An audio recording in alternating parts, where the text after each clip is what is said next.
America के Texas में एक स्कूल में एक 18 साल के लड़के ने अंधाधुंध फायरिंग की, जिसमें 19 स्कूली बच्चों के साथ 21 लोगों की मौत हो गई। इस इंसिडेंट के बाद प्रेसिडेंट जो बाइडेन ने गन लॉबी पर भड़कते हुए कहा, इस लॉबी के खिलाफ एक्शन लेने का वक्त आ गया है। अमेरिका में गन फायरिंग की घटनाएं रीसेंट ईयर्स में बहुत तेजी से बढ़ी हैं। इसकी वजह है वहाँ का गन कल्चर।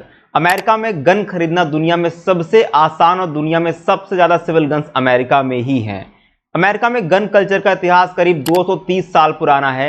1791 में कॉन्स्टिट्यूशन में दूसरे अमेंडमेंट के तहत अमेरिकन सिटीजन को हथियार रखने और खरीदने का राइट दिया गया। अमेरिका में इस कल्चर की शुरुआत तब हुई थी जब वहां अंग्रेजों का शासन था। उस समय वहां परमानेंट सिक्योरिटी फोर्सेस नहीं थी, इसलिए वहां लोगों को अपनी और अपने परिवार की सिक्योरिटी के लिए हथियार रखने का राइट दिया गया। लेकिन अमेरिका का ये लॉ आज भी जारी है। अमेरिका में कई ऐसे स्टोर, शॉपिंग आउटलेट और छोटी छोटी दुकानें हैं जहां बंदूकें बेची जाती हैं। पूरे अमेरिका में हर वीकेंड बंदूकों का एग्जीबिशन लगता है। वहां बंदूकें वॉलमार्ट जैसी बड़ी कंपनियों के स्टोर से लेकर के छोटी छोटी दुकानों पर बिकते हैं। हथियारों के इस खुले लेन देन में कोई जांच पड़ताल नहीं होती है। चेकिंग केवल दुकान से बंदूक खरीदने पर ही होती है। बंदूक खरीदते समय खरीदने वाले को एक फॉर्म में अपना नाम, पता, डेट ऑफ बर्थ और सिटीजनशिप की इंफॉर्मेशन देनी होती है। इस इंफॉर्मेशन को FBI के साथ शेयर किया जाता है, जिससे वो इसे क्रॉस चेक कर सके। अमेरिका के द गन कंट्रोल एक्ट के मुताबिक राइफल या कोई भी छोटा हथियार खरीदने के लिए कम से कम 18 साल उम्र होनी चाहिए और बाकी वेपन जैसे हैंड गन खरीदने के लिए कम से कम 21 साल उम्र होनी चाहिए। सिटीजन के गन रखने के मामले में अमेरिका दुनिया में सबसे आगे है। स्विट्जरलैंड के स्मॉल आर्म्स सर्वे यानी SAS की रिपोर्ट के मुताबिक दुनिया में मौजूद टोटल 85.7 करोड़ सिविलियन गन में से अकेले अमेरिका में 39.3 करोड़ सिविलियन गन मौजूद हैं। दुनिया की आबादी में अमेरिका का हिस्सा सिर्फ 5% है, लेकिन दुनिया के टोटल सिविलियन गन में से 46% अकेले अमेरिका में है। अक्टूबर 2020 में आए गैलप सर्वे के मुताबिक 44% अमेरिकन अडल्ट उस घर में रहते हैं जहां बंदूकें हैं। दुनिया में केवल 3 ही ऐसे देश हैं जहां बंदूकें रखना कॉन्स्टिट्यूशनल राइट है: अमेरिका, ग्वाटेमाला और मैक्सिको। हालांकि अमेरिका के कंपैरिजन में ग्वाटेमाला और मैक्सिको में लोगों के पास काफी कम गन है। साथ ही पूरे मैक्सिको में केवल एक ही गन स्टोर है जिस पर आर्मी का कंट्रोल है। स्मॉल आर्म्स सर्वे की रिपोर्ट के मुताबिक अमेरिका की पॉपुलेशन से ज्यादा वहां सिटीजन के पास बंदूकें हैं, यानी सिविलियन गन है। अमेरिका की आबादी करीब 33 करोड़ है और वहां सिविलियन गन करीब 40 करोड़ है। अमेरिका में हर 100 लोगों पर 120 बंदूकें उपलब्ध हैं। 2011 में ये काउंट हर 100 लोगों पे 88 का था, यानी कि 100 लोगों पे 88 गन का ये काउंट था। अमेरिका के बाद इस मामले में दूसरे नंबर पर यमन है, जहां पर हर 100 पे देखा जाए तो 53 गन्स अवेलेबल हैं। जनवरी 2019 से लेकर अप्रैल 2021 के दौरान अमेरिका में लगभग 75 लाख एडल्ट ने पहली बार गन खरीदी। इसमें अमेरिका में 1.1 करोड़ लोगों के घर में पहली बार बंदूक पहुंची, जिनमें से 50 लाख बच्चे शामिल थे। इस दौरान पहली बार बंदूक खरीदने वालों में से आधी खरीदार महिलाएं थी, जबकि करीब 40% देखा जाए 40% ब्लैक ने बंदूकें खरीदी। अमेरिका में बंदूक से हुई हिंसा की वजह से पिछले 50 सालों में 15 लाख से ज्यादा लोगों की मौतें हुई हैं। 1776 में अमेरिकन वॉर ऑफ इंडिपेंडेंस के बाद पिछले करीब 250 सालों में अमेरिका के सभी वॉर में मारे गए टोटल सोल्जर्स की संख्या से भी ज्यादा है ये। US centre for disease control and prevention यानी CDC की रिपोर्ट के मुताबिक ऑन एन एवरेज अमेरिका में हर दिन 53 यानी 53 लोगों की मौत गन की वजह से होती है। इस रिपोर्ट के मुताबिक अमेरिका में 79% मर्डर गन से होते हैं।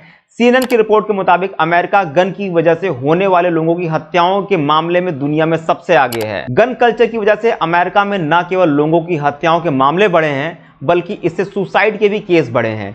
CDC की रिपोर्ट के मुताबिक 2019 में अमेरिका में बंदूक से 23,000 से ज्यादा लोगों ने सुसाइड किया था। UN के मुताबिक 1990 से लेकर 2019 के बीच में बंदूकों से सबसे ज्यादा सुसाइड केस अमेरिका में दर्ज किए गए। अमेरिका में बंदूक से होने वाली मास शूटिंग में एक साथ कई लोगों की हत्याएं की घटना पूरी दुनिया का ध्यान अपनी तरफ खींचती है। मास शूटिंग की कोई भी क्लियर डेफिनेशन नहीं है अमेरिका में। FBI के मुताबिक अमेरिका में 2000 से लेकर 2020 के बीच में लगभग 345 एक्टिव फायरिंग की घटनाएं हुई हैं, जिनमें 1024 लोगों की मौत हुई है और लगभग 1828 लोग घायल हुए हैं। इनमें सबसे घातक हमला 2017 में लॉस वेगस में हुआ था, जिसमें 50 लोगों की मौत हो गई थी और 500 से भी ज्यादा लोग घायल हुए थे।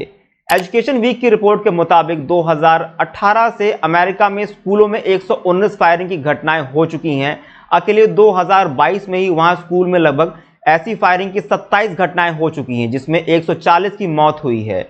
2021 में गोलीबारी में लगभग 250 लोगों को निशाना बनाया गया था, जिसमें से 103 लोगों की मौत हो गई थी। अमेरिका 230 साल बाद भी अपने गन कल्चर को नहीं खत्म कर पाया है। इसके दो सबसे बड़े कारण हैं। पहला ये, कई अमेरिकी राष्ट्रपति से लेकर के वहां के राज्य के गवर्नर तक इस कल्चर को बनाए रखने की वकालत करते हैं। थियोडोर रूजवेल्ट से लेकर के Franklin D Roosevelt, Jimmy Carter, George Bush, Donald Trump और कई अमेरिका के राष्ट्रपति इस कल्चर की तरफदारी करते हैं। गैलप की 2020 की एक रिपोर्ट के मुताबिक डेमोक्रेटिक पार्टी के 91% सदस्य सख्त गन लॉ बनाने के फेवर में हैं, तो वहीं रिपब्लिकन पार्टी के 24% लोग इसके पक्ष में थे। जो बाइडेन डेमोक्रेटिक पार्टी से हैं, जबकि डोनाल्ड ट्रंप रिपब्लिकन से हैं। अब बात करते हैं दूसरा रीजन।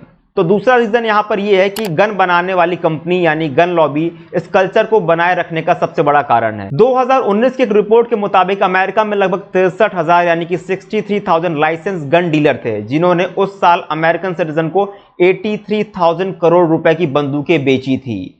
नेशनल राइफल एसोसिएशन यानी NRI अमेरिका में सबसे ताकतवर गन लॉबी है, जो वहां के पार्लियामेंट के मेंबर्स को इन्फ्लुएंस करने के लिए जमकर पैसे खर्च करती है। अमेरिका के कई चुनावों में वहां की गन समर्थक लॉबी गन पर बैन लगाने की मांग वाली लॉबी की तुलना में ज्यादा पैसे खर्च करती है।